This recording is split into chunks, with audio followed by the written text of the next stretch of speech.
Greetings, one and all. ಮತ್ತೊಮ್ಮೆ ನಿಮ್ಮೆಲ್ಲರಿಗೂ ವಂದನೆಗಳು. It is a joy and an honor, and I welcome you all to yet another episode. ಇನ್ನೊಂದು episode ಅಲ್ಲೂ ಸಹ ತಮ್ಮೆಲ್ಲರನ್ನ ನೋಡುವುದು ಬಹಳ ಸಂತೋಷ. So, in the first episode, we made a thorough study on the first 5 commandments. ಮೊದಲನೇ ಕಾರ್ಯಕ್ರಮ episode ಅಲ್ಲಿ ನಾವೆಲ್ಲರೂ ಸೇರಿ 5 ಧರ್ಮಶಾಸ್ತ್ರಗಳ ಬಗ್ಗೆ ನಾವು ಧ್ಯಾನ ಮಾಡಿದ್ದೇವೆ. So today we are going to cover the rest. ಇನ್ನು ಉಳಿದ ಧರ್ಮಶಾಸ್ತ್ರಗಳನ್ನು ಸಹ ಇವತ್ತು ನಾವು ಮಾತನಾಡಲಿಕ್ಕಿದ್ದೇವೆ ಪ್ರಿಯರೇ. Laying a foundation from here, we will learn what we are actually going to learn in these couple of videos that are going to come in the future. ನಿಜವಾಗ್ಲೂ ಒಂದು ಅಸ್ಥಿಭಾರವಾಗಿ ನಮ್ಮ ಜೀವಿತದಲ್ಲಿ, ವಿಶೇಷವಾಗಿ ನಮ್ಮ ಯವ್ವನ ಜೀವಿತದಲ್ಲಿ ಇದು ಇದ್ದರೆ ನಿಜವಾಗ್ಲೂ ಬರುವ ದಿನಗಳಲ್ಲಿ ಇದು ಆಶೀರ್ವಾದವಾಗಿರುತ್ತದೆ ಪ್ರಿಯರೇ. I am very thrilled to begin this foundation with the very law of the Lord. ನಿಜವಾಗಲೂ ಇಂತಹ ಒಂದು ಅಸ್ಥಿಭಾರ ದೇವರ ಧರ್ಮಶಾಸ್ತ್ರದ ಮುಖಾಂತರ ನಾವು ಕಟ್ಟುವುದು ಬಹಳ ಆಶೀರ್ವಾದ. Just think, my friends, about how freely the Lord has given us everything so ready-madely in our lives. ಸ್ವಲ್ಪ ಅರ್ಥ ಮಾಡಿಕೊಳ್ಳಿರಿ ಪ್ರಿಯರೇ, ಎಲ್ಲವೂ ಸರಿಯಾಗಿ ದೇವರು ನಮ್ಮ ಜೀವಿತದಲ್ಲಿ ಆತನು ರೆಡಿಯಾಗಿ ಆತನು ಕೊಟ್ಟಿರುವ ಒಂದು ದೇವರಾಗಿದ್ದಾನೆ. Free gifts that we can enjoy if we really catch hold onto them. ಉಚಿತವಾದ ಬಹುಮಾನಗಳು ದೇವರು ನಮ್ಮ ಜೀವಿತದಲ್ಲಿ ಕೊಟ್ಟು ಅದನ್ನ ಸರಿಯಾಗಿ ನಾವು ಉಪಯೋಗಿಸಿಕೊಳ್ಳಲು ದೇವರು ಸಹಾಯ ಮಾಡ್ತಿದ್ದಾರೆ. And I want to encourage you to receive it and use it rightly. ಅದನ್ನ ಸರಿಯಾಗಿ ತಕ್ಕ ಸಮಯಕ್ಕೆ ಅದನ್ನ ನಾವು ಉಪಯೋಗಿಸಿ ದೇವರ ನಾಮ ಮಹಿಮೆಗೋಸ್ಕರ ಜೀವಿಸಬೇಕಾಗಿದೆ ಪ್ರಿಯರೇ. So to begin with, let's look into the 6th commandment. 6ನೇ ಧರ್ಮಶಾಸ್ತ್ರಕ್ಕೆ ನೇರವಾಗಿ ನಮ್ಮ ಗಮನವನ್ನು ಸೆಳೆಸೋಣ. So from here, the remaining 5 commandments are very short, precise, and these are going to directly ask questions to you all. ಇದರ ನಂತರ ತಮಗೆ ಎಲ್ಲರಿಗೂ ಕೆಲವೊಂದು ಪ್ರಶ್ನೆಗಳು ಸಹ ಬರುತ್ತದೆ ಪ್ರಿಯರೇ, ಅದನ್ನು ನಾವು ಕೇಳಬಹುದು ಈ ಒಂದು ಧರ್ಮಶಾಸ್ತ್ರಗಳು ಮುಖಾಂತರ ಪ್ರಿಯರೇ. So the 6th commandment says, thou shalt not kill. 6ನೇದಾಗಿ ನೋಡುವಾಗ ನಾವು ಯಾರನ್ನ ಸಾಯಿಸಬಾರದು ಎಂಬುದಾಗಿ ಸ್ಪಷ್ಟವಾಗಿ ಹೇಳ್ತಾ ಇದೆ. Just so that I can explain to you all. ಸರಿಯಾಗಿ ನಿಮಗೆ ಅರ್ಥ ಮಾಡಿಸ್ತಾ ಇದ್ದೇನೆ ನಾನು. From the Lord's teachings, ದೇವರ ಒಂದು ಬೋಧನೆ ಮುಖಾಂತರ the Lord teaches us, emphasizing on this particular thing about hatred and murder. ಇಲ್ಲಿ ಕೊಲೆಗಾರನ ಬಗ್ಗೆನೂ ಇನ್ನು ವಿರೋಧಿ ಬಗ್ಗೆನೂ ದೇವರು ಮಾತನಾಡುವ ಒಂದು ಕಾರ್ಯದ ಬಗ್ಗೆ ಹೇಳಕ್ಕೆ The Lord teaches us that if you have hatred towards your brother, it's equivalent to committing murder. ದೇವರು ಹೇಳ್ತಿದ್ದಾರೆ, ನಿನ್ನ ಸಹೋದರನಿಗೆ ನೀನು ವಿರೋಧವಾಗಿದ್ದರೆ ಅದು ಒಂದು ಕೊಲೆಗಾರನಿಗೆ ಸಮ ಎಂಬುದಾಗಿ ವಾಕ್ಯ ಹೇಳ್ತಾ ಇದೆ. So when we look at this commandment, we might say, okay, we have not committed this crime. ಒಂದು ವೇಳೆ ಈ ಧರ್ಮಶಾಸ್ತ್ರವನ್ನು ನೋಡಿ ನೀವು ಹೇಳ್ಬೋದು, ನಾನು ಯಾವ ತಪ್ಪು ಮಾಡಿಲ್ಲಪ್ಪ ಅಂತ ಎಂಬುದಾಗಿ. But then we again fall short. ಆದರೆ ಮತ್ತೆ ನಾವು ಆ ತಪ್ಪುಗಳಲ್ಲಿ ನಾವು ಬೀಳ್ತಾ ಇರ್ತೇವೆ. Have you any hatred towards any of your brothers and sisters in your heart? ಸಹೋದರಿಗಳನ್ನ, ನಮ್ಮ ನೆರೆಯವರನ್ನ ಯಾರಿಗಾದ್ರೂ ವಿರೋಧವಾಗಿ ನಾವು ಇದ್ದೇವಾ? You and I have committed murder. ನಾವು ವಿರೋಧವಾಗಿದ್ದರೆ ಕೊಲೆಗಾರರಾಗಿ ಇದ್ದೇವೆ ಎಂಬುದರಲ್ಲಿ ಯಾವ ಸಂದೇಹವೂ ಇಲ್ಲ. Moving from there into the 7th commandment. 7ನೇದಾಗಿ ನಾವು ನೋಡುವಾಗ, thou shalt not commit adultery. ನಾವು ಯಾರು ವಿಪಚಾರದಲ್ಲಿ ಒಳಗಾಗಬಾರದು ಪ್ರಿಯರೇ. Now when this commandment was given by God to Moses, ಈ ಒಂದು ಧರ್ಮಶಾಸ್ತ್ರವು ದೇವರಿಂದ ಮೋಸೆ ಹಸ್ತಕ್ಕೆ ಕೊಡುವಾಗ it was very clear that thou shalt not commit adultery. ಅಲ್ಲಿ ಬಹಳ ಸ್ಪಷ್ಟವಾಗಿ ಸರಿಯಾಗಿ ತೋರಿಸ್ತಾ ಇದೆ ನಾವು ಯಾವ ವಿಪಚಾರಕ್ಕೆ ಒಳಗಾಗಬಾರದು ಎಂಬುದಾಗಿ. But Jesus makes us think even more deeply. ಆದರೆ ಯೇಸು ಸ್ವಾಮಿ ಇನ್ನೂ ಸಹ ಆಳವಾಗಿ ನಮ್ಮನ್ನು ಯೋಚಿಸಲು ಆತನು ಇಷ್ಟಪಡ್ತಿದ್ದಾನೆ. But by saying, but I say to you, ನಾನು ನಿಮ್ಮೊಂದಿಗೆ ನಾನು ಸರಿಯಾಗಿ ಹೇಳುವುದೇನಂತಂದ್ರೆ, those of you who look at a woman or a man with lust in your eyes, ಒಂದು ವೇಳೆ ಯಾವುದಾದ್ರೂ ಒಂದು ಸಹೋದರಿಯನ್ನ, ಒಂದು ಸ್ತ್ರೀಯನ್ನ ನೀವು ಕೆಟ್ಟ ಒಂದು ಭಾವನೆಯಿಂದ ನೀವು ನೋಡುವುದಾದರೆ, you have committed adultery with him or her in your heart.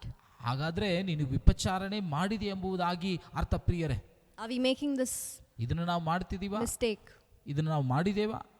Let's ask ourselves this question. ಈ ಒಂದು ಪ್ರಶ್ನೆಯನ್ನು ನಮ್ಮನ್ನು ನಾವೇ ಕೇಳಿಕೊಳ್ಳೋಣ ಪ್ರಿಯರೇ. Because this goes with the saying, nobody knows yourself better than you know. ನಮಗಿಂತ ನಮ್ಮ ಬಗ್ಗೆ ಬೇರೆ ಯಾರಿಗೂ ಗೊತ್ತಿಲ್ಲ. But Jesus knows every thought that is running in your mind, even right now when you're watching this particular episode. ಆದರೆ ಯೇಸು ಸ್ವಾಮಿಗೆ ಚೆನ್ನಾಗಿ ನಾವು ಯಾರಂತ ಗೊತ್ತಿದೆ. ಈ ಒಂದು ಕಾರ್ಯಕ್ರಮದ ಮುಖಾಂತರ ನಿಮ್ಮನ್ನು ನೀವು ಪರೀಕ್ಷಿಸಿ ನೋಡ್ಕೊಳ್ರಿ ಪ್ರಿಯರೇ. He knows your very thought life. ನಮ್ಮ ಪ್ರತಿಯೊಂದು ಯೋಚನೆಗಳನ್ನ ಆತನು ತಿಳಿದಿದ್ದಾನೆ. Aren't we supposed to be very careful? ಬಹಳ ಜಾಗೃತೆಯಾಗಿರಬೇಕು. Moving on to the 8th commandment. 8ನೇದಾಗಿ ನೋಡುವಾಗ It says there that thou shalt not steal. ನೀವು ಕಳ್ಳತನ ಮಾಡಬಾರದು ಎಂಬುದಾಗಿ Let's ಹೇಳ್ತಾರೆ. look back in our life or look into our life right now.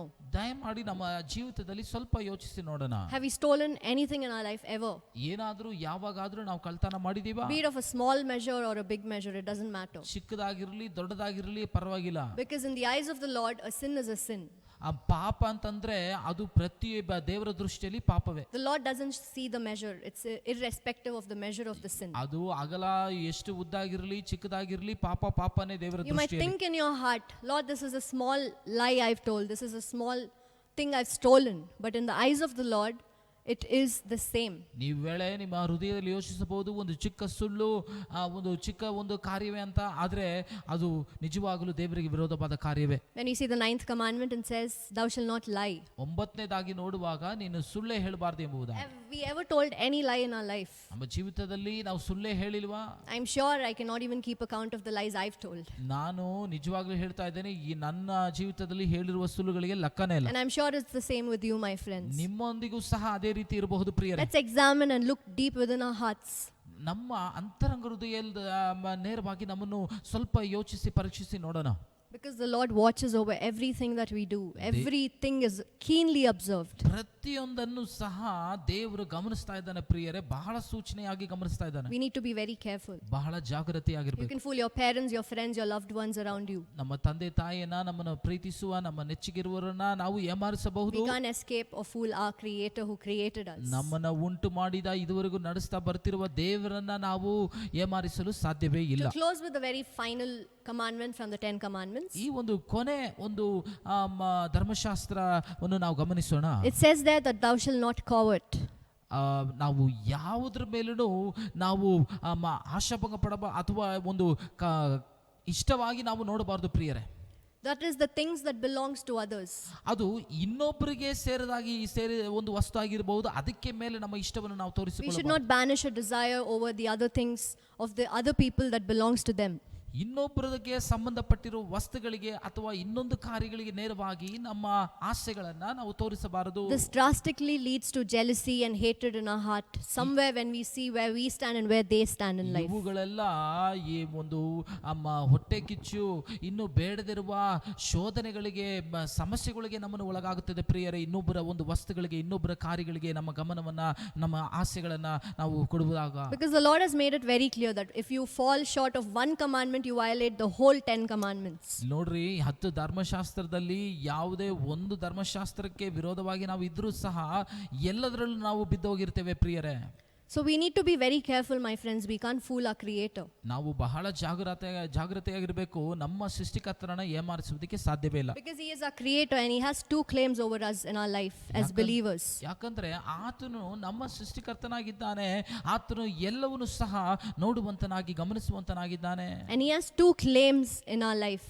ಆತನು 2 ಕಾರ್ಯಗಳನ್ನು ನಮ್ಮ ಜೀವಿತದಲ್ಲಿ ಎದುರು ನೋಡುತ್ತಿದ್ದಾನೆ ಪ್ರಿಯರೇ. One is that He is our Creator. ಒಂದು, ಆತನು ನಮ್ಮ ಸೃಷ್ಟಿಕರ್ತನಾಗಿದ್ದಾನೆ. Second, as believers, we are redeemed by Him.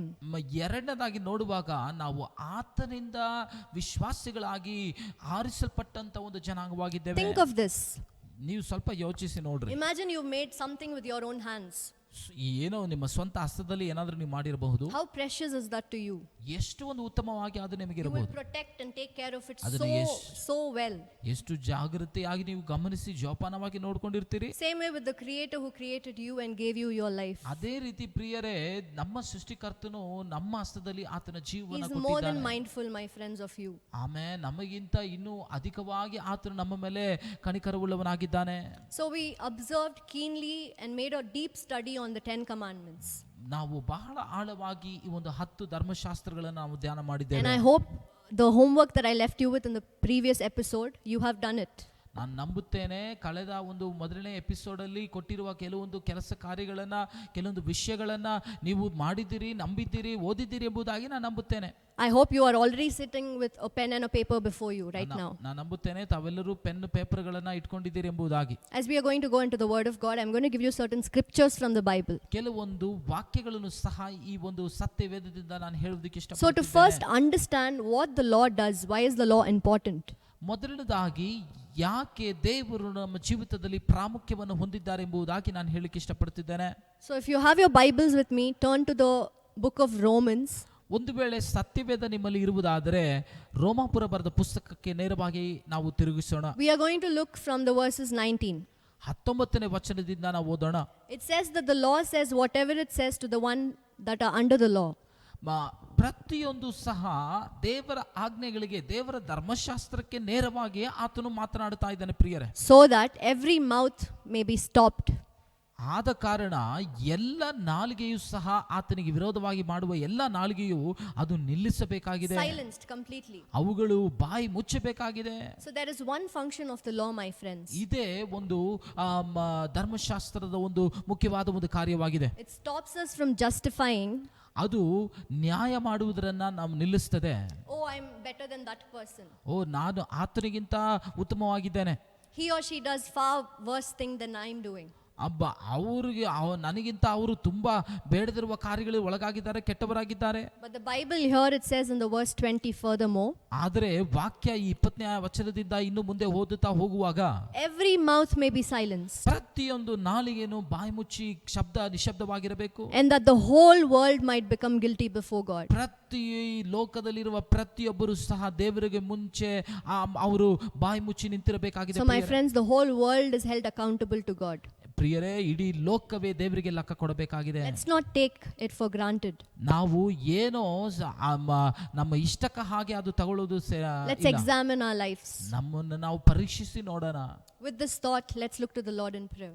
ಈ ಒಂದು ಯೋಚನೆ ನಿಮಿತ್ತವಾಗಿ ದೇವರಿಗೆ ನೇರವಾಗಿ ನಾವು ಪ್ರಾರ್ಥಿಸೋಣ. Lord, I thank you for you spoke to us, O Lord.